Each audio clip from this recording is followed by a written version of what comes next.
Agora 18 horas e 31 minutos, programa Altos Papos no ar. Para participar do nosso programa é só seguir a gente no Instagram, @AltosPaposOficial. Além de se manter bem informado pelo Instagram, é por lá que você pode nos ajudar a construir esse programa todos os dias.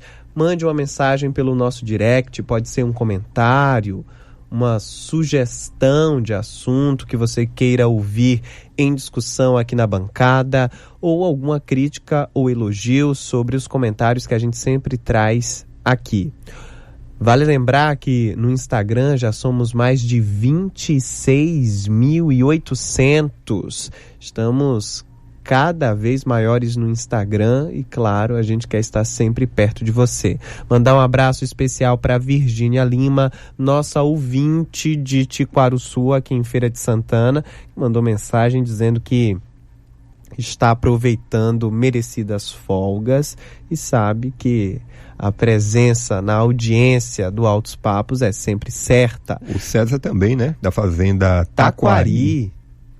Lá em Santo Amaro da Purificação, Isso. ouvindo a gente, obrigado pelo carinho da companhia. Maria Betânia, no bairro Baraunas, também deixou uma mensagem super carinhosa para todos nós aqui da bancada. Obrigado pelo carinho.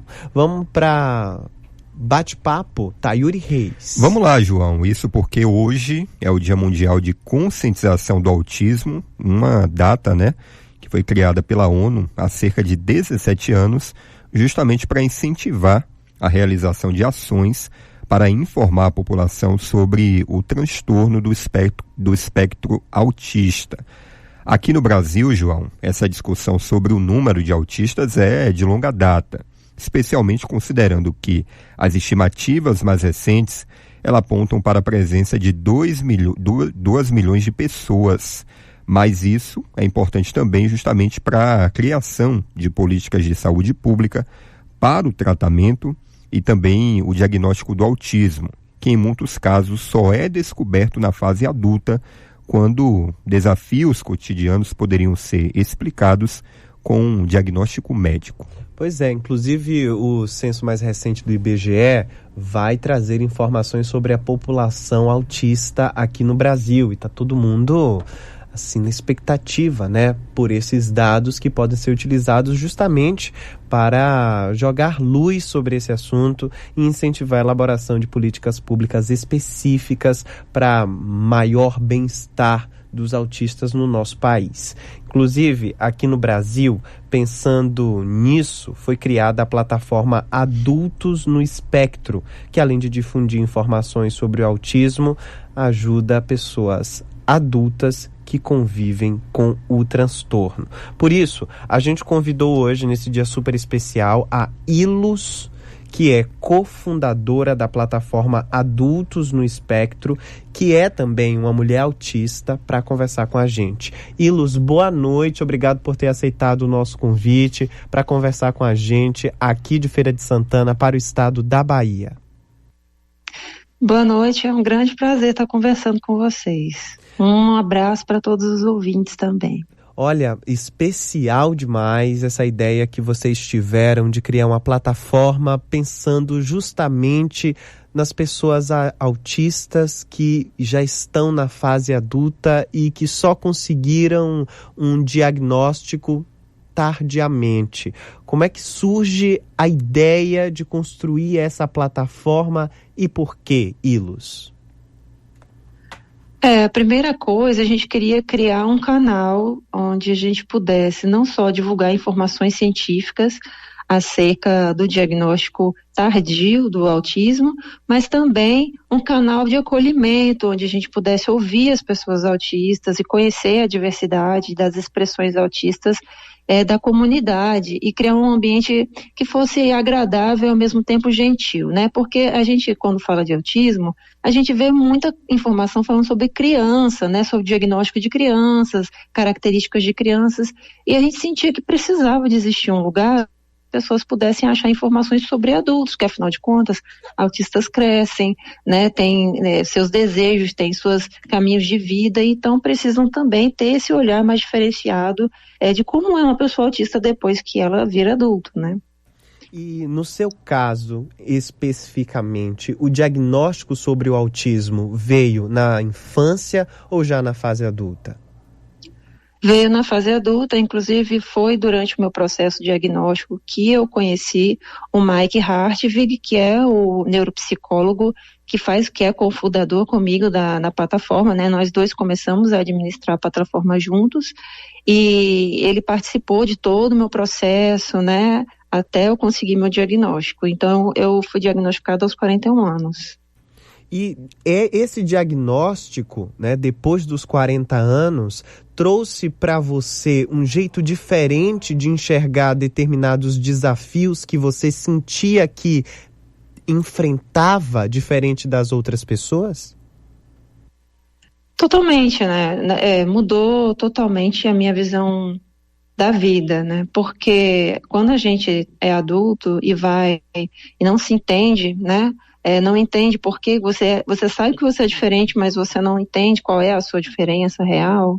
E a gente vive numa sociedade muito capacitista, né? Então você acaba introjetando tudo o que falam de você, não? Então você começa a se achar incompetente, você começa a se achar inábil, você começa a se achar defeituoso, cheio de erros, esquisito, a pessoa que não se adequa. E eu, como artista, né, fui a pessoa que tentei vários caminhos para tentar me adequar e conseguir seguir a minha carreira.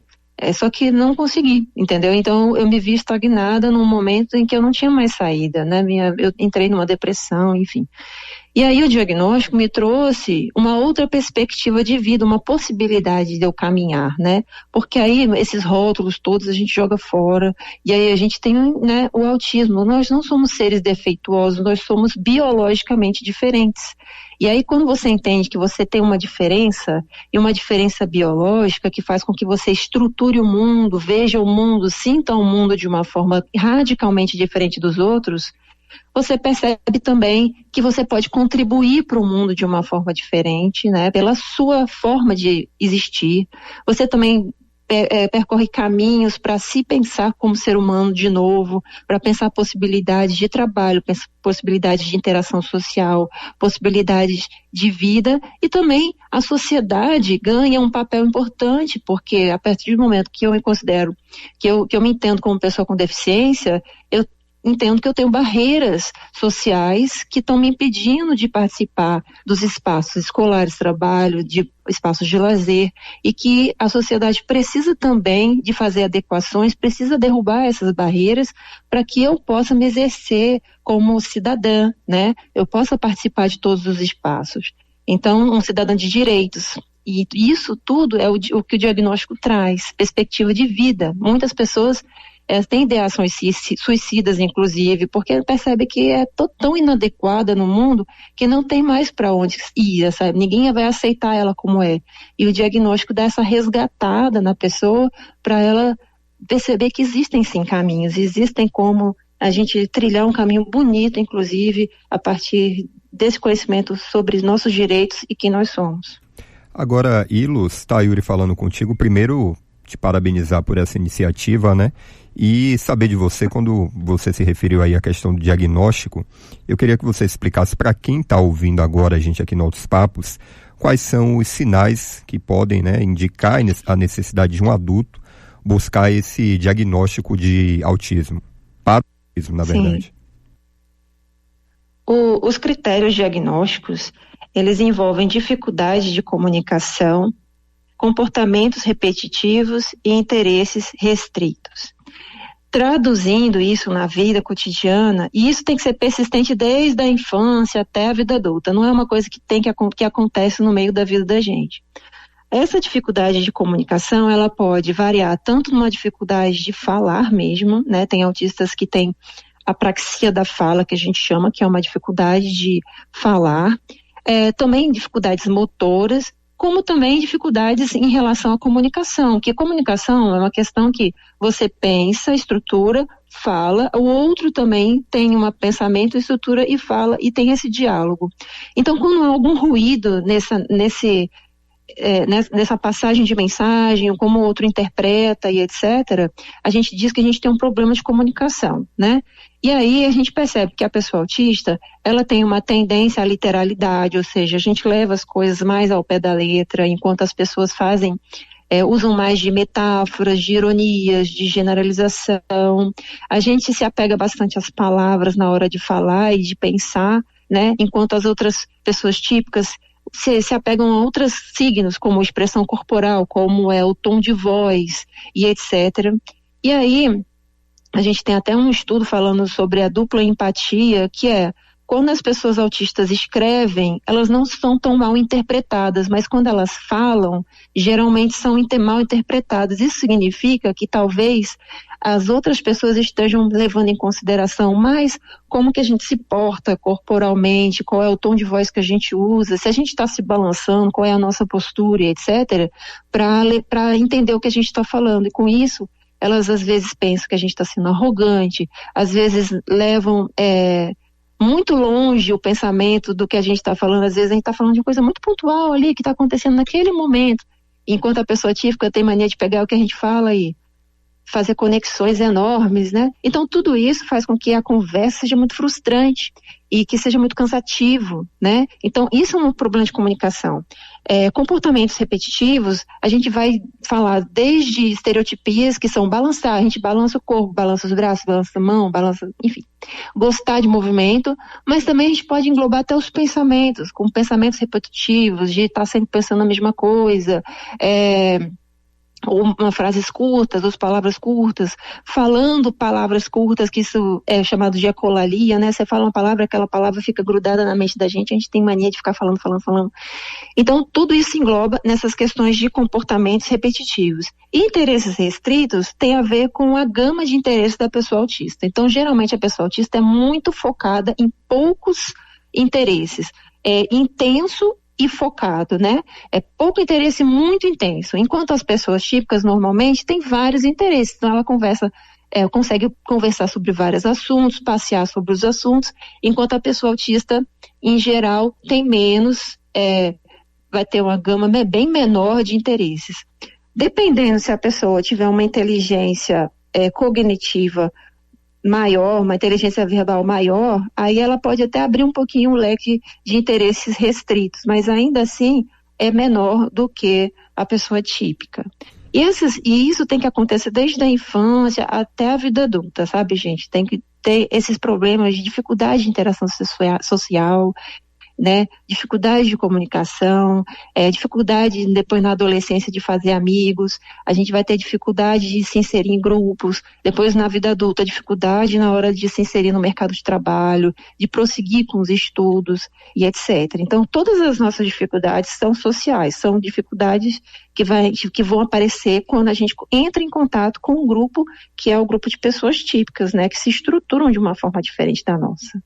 Agora, Ilus, observando assim, atentamente tudo isso que você traz para a gente nesse bate-papo, eu fiquei me perguntando, a dificuldade, então, geralmente, que as pessoas autistas têm para procurarem ajuda profissional, para conseguir o diagnóstico, né, e lidar melhor com esses desafios, no caso dos adultos, porque não se tinha informação, geralmente os pais não sabiam o suficiente sobre o autismo e por isso não foram em busca do diagnóstico, não entenderam aquilo como um desafio, ou porque os profissionais de saúde geralmente não estão devidamente capacitados para colocar no seu radar a possibilidade do paciente que chega ao consultório apresentar um quadro de autismo? As duas coisas, né? No meu caso, foi uma questão da minha família não ter o conhecimento sobre o autismo. Eu nasci na década de 80, então ainda era um assunto pouquíssimo discutido, né?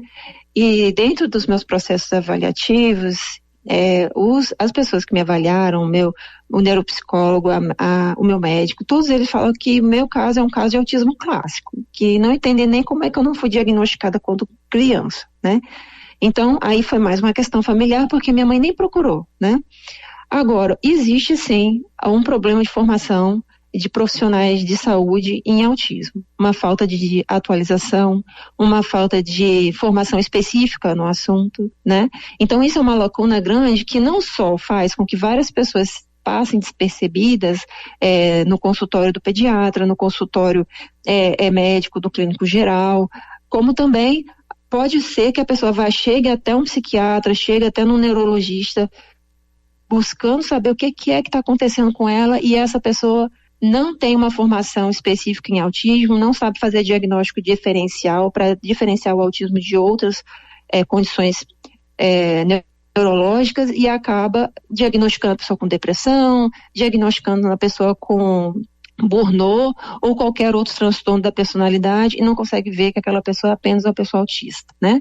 Então falta sim formação. Inclusive, essa é uma dos braços do Adultos no Espectro, né? Nós estamos investindo muito na formação de profissionais. Nós temos uma equipe multidisciplinar, porque a gente sentiu que as pessoas precisavam de ter um grupo de confiança em que elas pudessem chegar e ter seu processo de avaliação sem ser invalidadas, sem ter suas angústias ridicularizadas, porque pode acontecer muito com pessoas autistas se elas pegam um profissional que não é especializado, né? E também formações com workshops. Agora a gente vai começar uma pós-graduação para poder formar psicólogos, né, e profissionais de saúde, enfim, todo um trabalho que é para aumentar essa gama de profissionais capacitados e lidar, e não ser profissional que vai reproduzir uma violência, né, vai violentar aquela pessoa mais uma vez, ela já chega fragilizada naquele ambiente, no psicólogo, no psiquiatra, no neurologista, e sofre mais uma invalidação, né, como se ela já não tivesse sofrido a vida toda esse tipo de perturbação. Quando eu falo assim, às vezes eu falo, eu não sou uma pessoa transtornada, pelo menos não sou mais do que a maioria das pessoas que eu convivo, né? Então, eu sou uma pessoa autista, não gosto desse nome transtorno, né? Mas o que transtorna a gente é o povo, né? É quando a gente entra em contato com esses profissionais, com essas pessoas que invalidam os nossos sentimentos, aí pronto, a gente fica tudo transtornado. A gente está no bate-papo com Ilus, que é cofundadora da plataforma Adultos no Espectro. Olha, Ilus, eu me lembrei que na época da faculdade eu conversava sobre autismo, né, com um colega de sala na faculdade de jornalismo, e ele me dizia assim: João, o autista é uma pessoa diferente, como qualquer outra, que enxerga o mundo de uma forma diferente. E me disse mais, eu ouso a dizer que desconfio, João, que os autistas representam uma forma de evolução do funcionamento do cérebro humano. Ilus, diante de uma afirmação tão forte como essa, o que você tem a dizer? Me sinto muito lisonjeada, muito obrigada por seu amigo ter essa visão. O que eu acho, assim, essa questão de evolução ou não, eu prefiro não opinar porque eu sou a parte evoluída, né? Tô brincando. Mas assim, eu prefiro pensar que a nossa diferença é importante para o mundo, né? Ao invés de pensar que somos melhores, mas pensar que somos importantes pela nossa diferença. Tem uma pessoa que eu gosto muito, chama Márcia Garcia, que ela fala, se todo mundo visse o autismo como ela vê, não existiria metade das opressões que existem contra pessoas autistas. Porque para ela, e para mim também, eu concordo, a pessoa autista é uma pessoa que veio resgatar a humanidade do mundo, porque a contribuição que ela tem para o mundo é uma contribuição não financeira, é uma contribuição que não está encaixada nesse modo operante de ser uma pessoa, um trabalhador, que vai gerar produtos, que vai gerar renda, porque a gente vive numa sociedade onde o dinheiro é o valor. Só que a pessoa autista veio resgatar que o valor de nós, como seres humanos, é nossa capacidade de nos apoiar uns aos outros e, com isso, avançarmos em relação à nossa sociedade, às nossas conquistas como seres humanos que somos. Afetar e ser afetado. E pessoas autistas são capazes de afetar outras pessoas, são capazes de mostrar visões de mundo diferente e dizer, precisar de apoio não é ser menor do que ninguém. É apenas precisar de alguém para exercer toda a nossa potencialidade, assim como a gente também pode ensinar coisas para as outras pessoas e essas pessoas perceberem o que elas têm de potente, né? Então, eu acredito que a diferença é uma riqueza e, por isso, pessoas autistas são necessárias. Se a gente é mais evoluído ou não, eu não sei. Devo deixar para os pesquisadores mais tarde tirarem essas conclusões. Acho que não cabe a mim. Mas eu acho que somos necessários com certeza. Ilus, e sobre a plataforma Adultos no Espectro, para o nosso ouvinte que está acompanhando a este bate-papo, como ele pode procurar e encontrar na plataforma Adultos no Espectro uma rede de apoio ou uma oportunidade de observar-se e conseguir um diagnóstico, dar um passo importante rumo ao diagnóstico? A nossa plataforma, a gente primeiro posso divulgar o site, é www.adultosnoespectro.com.br. Lá você consegue dar um passeio sobre todas as coisas que a gente tem, porque a gente acabou abrindo bastante frentes, né? Porque o que a gente pensa? A gente precisa não só focar na pessoa autista, mas também no entorno dela, porque senão a gente não gera bem-estar para a pessoa autista. Então, nós temos várias ações que têm a ver com a formação profissional daqueles que vão tratar pessoas autistas. Nós temos workshops que tratam dos parceiros das pessoas autistas, parceiros amorosos, ou sejam, os parentes que estão convivendo com essa pessoa, que precisam de orientação. Então, temos workshops específicos para pessoas não autistas, né? Para pessoas que convivem com pessoas autistas. Temos workshops de regulação emocional para ensinar não só as pessoas autistas, mas também quem convive com essas pessoas, como que a gente pode ajudar para fazer uma regulação emocional dessas pessoas e elas terem mais conforto, né? Terem mais qualidade de vida. E também temos a clínica que a gente oferece vários serviços de diagnóstico, terapia ocupacional, terapia psicológica e também a gente tem os grupos de apoio que as pessoas autistas aí vão conversar só com pessoas autistas, que os facilitadores, uma das facilitadoras sou eu e temos mais duas, e são só pessoas autistas conversando entre si, trocando experiências e achando caminhos, né, de vida. Então, a gente tem várias iniciativas aí para tentar suprir um pouco do que é necessário para a pessoa autista. No entanto, a gente sabe que a gente precisa também lutar para políticas públicas, para que a gente tenha mais acesso pelo SUS, a gente tenha escolas com mais adaptação às pessoas autistas, desde a infância até o final da faculdade, até a pós-graduação. A gente tem que lutar também pelos espaços mais inclusivos, inclusive espaços de lazer, né? Enfim, nós temos toda uma luta que é mais ampla do que o Adultos no Espectro. Então, a gente também é uma plataforma que dá voz a esses anseios e divulga iniciativas para ver se a gente consegue também alcançar esses outros objetivos que são mais políticos, né? Objetivos de conquista de direitos, né?